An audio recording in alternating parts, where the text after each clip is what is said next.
Allez, bienvenue à toutes et à tous dans cette nouvelle vidéo YouTube. Dans cette vidéo, je vais rentrer directement dans le vif du sujet. Je vais vous présenter deux entreprises, mes deux entreprises favorites pour 2026. Alors, comme je vais l'expliquer, je suis déjà dans ces entreprises-là. Je vais vous en parler. Je continuerai de rajouter. Bref, restez jusqu'à la fin parce que je vais vous donner full valeur. Ok. Je ne vais pas parler pendant 3 ans. Si tu ne me connais pas, moi c'est Max. J'ai investi. Je te parle d'investissement, de trading, etc. Dans cette vidéo, je vais te présenter deux entreprises. Je ne vais pas te faire attendre, te faire patienter ou te faire cliquer, te faire entrer ton adresse mail pour avoir les entreprises en PDF. Non, non, je vais te donner les deux entreprises dans cette vidéo et tu sauras pourquoi elles m'intéressent et quelles sont ces entreprises. Ok. Donc, mes deux entreprises, elles sont exceptionnelles et je pèse mes mots quand je dis qu'elles sont exceptionnelles. Mes deux entreprises favorites, donc bienvenue dans cette vidéo où je te partage deux actions que j'adore pour 2026. J'en ai déjà et je continuerai d'en acheter. Ok. La première, elle est en baisse de 26% depuis le début de l'année. Tu peux le voir, depuis le début de l'année, c'est vraiment une action qui n'est pas aimée. Mais je fais référence à une précédente vidéo que j'ai sortie en parlant de AMD. C'est vraiment le même schéma que AMD ou que, par exemple, ou que Google, par exemple, il y a quelques années. C'est les actions qui ne sont pas aimées, les actions où peu de personnes en parlent parce que les gens en général ils se concentrent plus sur les actions qui performent déjà, ils suivent la tendance.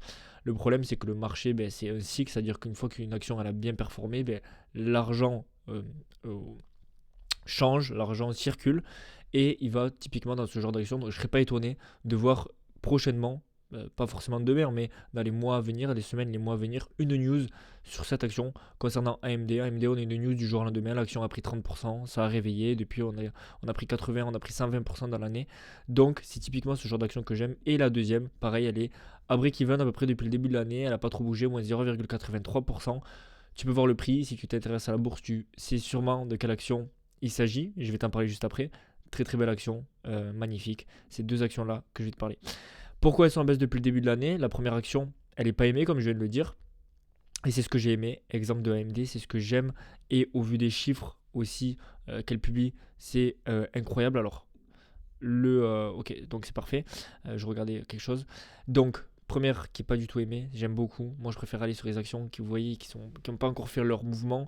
Mon but, c'est pas de trouver des nouvelles actions inconnues. Non, non, c'est pas des low cap, c'est vraiment des grosses entreprises. Et vous allez voir au vu des résultats, je comprends même pas pourquoi elles sont à ces niveaux, mais écoutez, tant mieux, ça fait une opportunité. Ayez l'image, comme le Black Friday d'ailleurs, je vais parler du Black Friday après. Quand il y a moins 20, moins 30% sur des produits, les gens sont trop contents, ils sont là, putain, moins 20, moins 30%. Il faut avoir le même réflexe, c'est-à-dire moins 20, moins 30% sur une action qui est incroyable, c'est les soldes, ok. Donc il faut en profiter pour acheter. Cette vidéo ne vous incite en aucun cas à FOMO, c'est-à-dire à vouloir acheter maintenant et tout. Faites vos propres recherches, évidemment, je le souligne.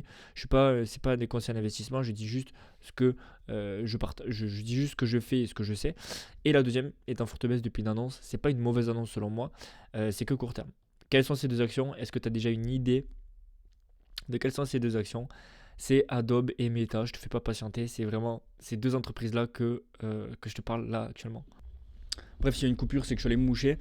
Je te parle de Adobe et de Meta qui sont pour moi vraiment deux entreprises incroyables que j'ai déjà en portefeuille et que je continuerai d'acheter courant 2026. Pas forcément en 2025, surtout Adobe, je suis déjà bien exposé.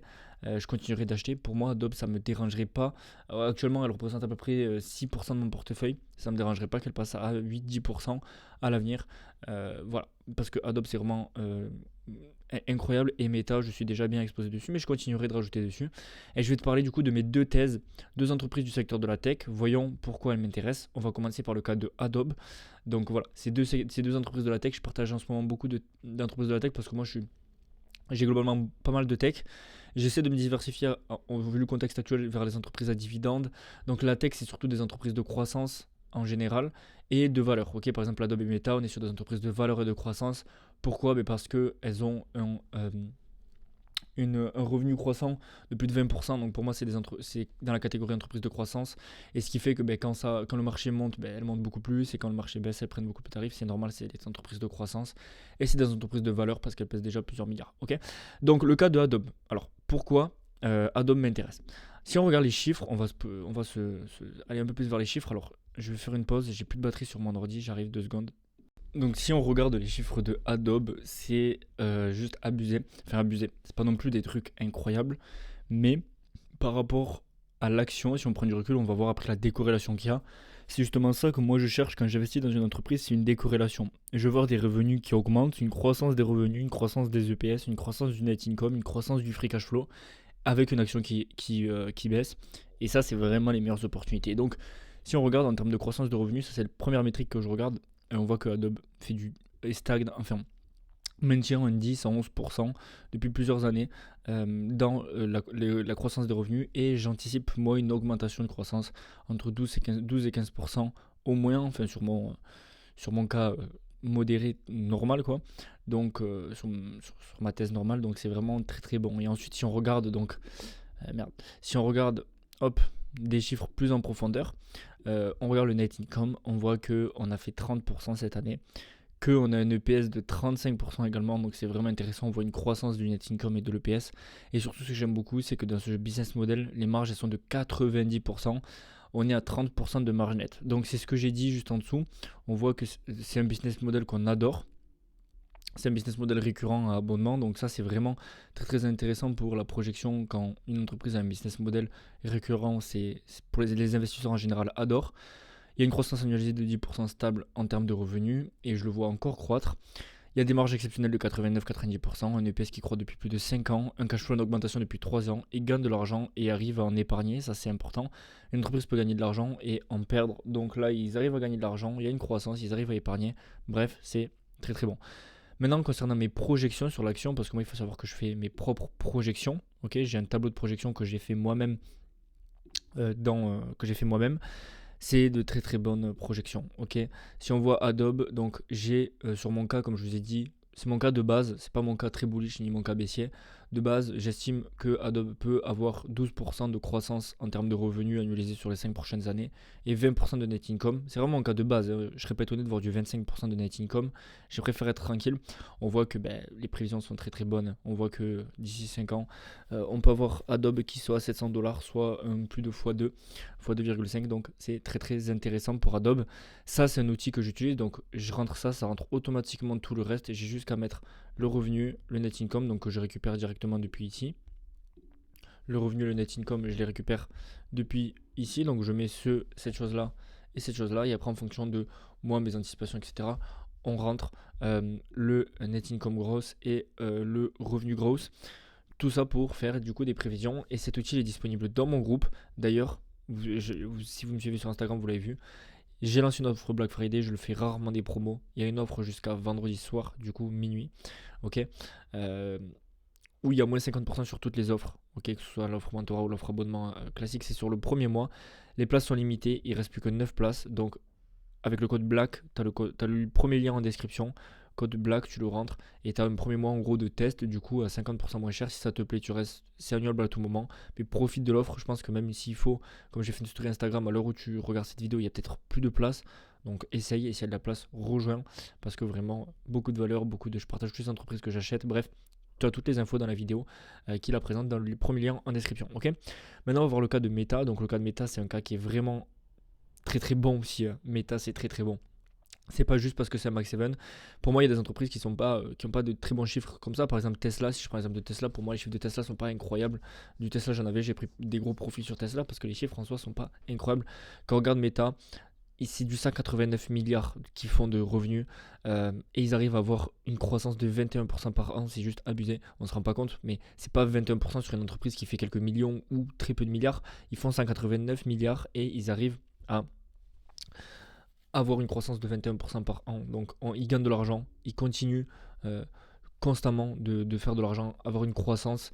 Ils ont un EPS, alors ce mois-ci il s'est fait tabasser, je vais vous expliquer pourquoi, mais c'est entre guillemets faussé, biaisé. On aurait été à 70% de EPS et 70% de net income.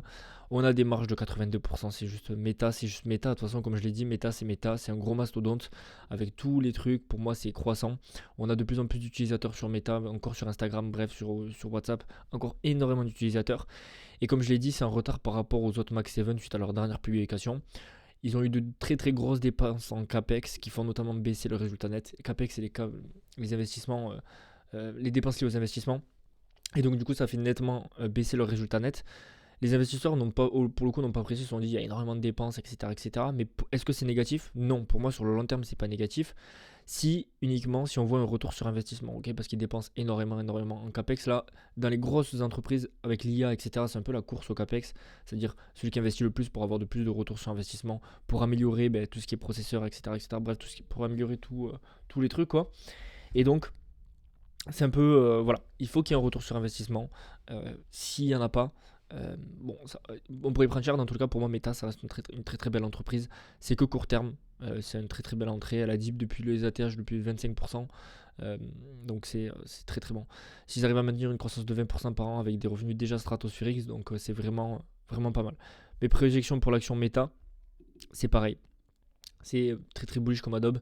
Je pars on est à 20% actuellement, mais vraiment là c'est un cas limite baissier, hein.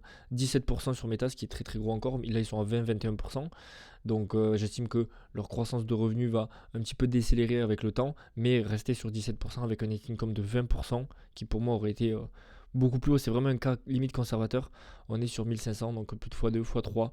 Pour moi Meta, sur ces niveaux, c'est un x3 facile dans 4-5 ans. Donc voilà, après encore une fois, faites vos propres recherches.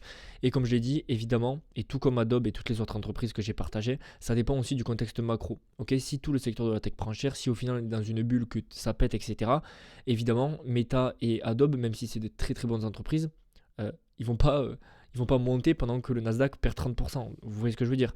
Le but, c'est de trouver des entreprises qui peuvent surperformer. Et pour moi, on est sur du 20% de CAGR sur les 5 prochaines années, donc ça surpasse largement le Nasdaq et le SP500. Donc le but c'est de trouver les entreprises qui vont surperformer. Si on est dans un bear market, elles vont prendre tarif, le but c'est qu'elles prennent moins de tarifs et quand ça monte qu'elles montent encore plus vite, ok. Mais elles ont de grandes chances de surperformer le marché, comme je l'ai dit, pendant les 4-5 prochaines années. Ok, donc c'est surtout ça qu'on essaye de faire, c'est pas de trouver, s'il y a un bear market, de trouver l'entreprise qui... Non, c'est ça c'est une autre question, c'est concernant les hedges. Je ferai une vidéo sur les hedges, en achetant notamment des entreprises à dividendes ou alors d'autres types d'entreprises, notamment sur les consommables. On peut voir Walmart ou Johnson Johnson qui profitent bien de l'incertitude qu'il y a eu sur le Nasdaq, sur les marchés actuellement. Mais voilà, ce que je veux dire, c'est que s'il y a un bear market, ça ne veut pas dire que Meta et Adobe, voilà, ça dépend aussi du contexte macro. Mais si on reste sur cette entre guillemets bulle, sur cette tendance IA qui continue, pour moi qui n'est pas une bulle, c'est que le début de l'IA. Donc on devrait avoir de très très bons prix sur ces entreprises, ok. Et donc comme j'ai dit, je suis déjà dessus, je continuerai d'en rajouter encore, je partage toutes mes entrées dans le groupe, c'est le premier lien en description, ça c'est un message que j'avais envoyé notamment le 11 novembre, j'ai actuellement un peu trop de lignes, bref, je vais rééquilibrer des entreprises à plus fort potentiel, PayPal, Meta et Adobe, donc ça c'est, voilà, j'en parle depuis un moment, c'est pas le premier message que je parle de Meta, j'en parle depuis un moment de Meta et Adobe dans le groupe, je dirai à quel moment exactement je rentre sur ces entreprises, comme sur toutes les autres entreprises, toutes mes recherches, toutes mes thèses, code black en description, tu as cette vidéo, regarde là, ça t'explique ce que tu as dans le groupe, un peu les résultats des membres. Premier lien en description, je te laisse aller voir. C'est tout pour cette vidéo, c'était rapide, mais dans tous les cas, je t'ai partagé 2 entreprises avec mes thèses. Pourquoi elles m'intéressent, pourquoi c'est des achats pour moi. Faites vos propres recherches, c'est pas un conseil d'investissement, c'est pas un signal. Faites vos recherches, mais voilà, je vous mets une petite graine dans la tête. Maintenant, à vous de faire le travail. C'était Max et on se dit à la prochaine.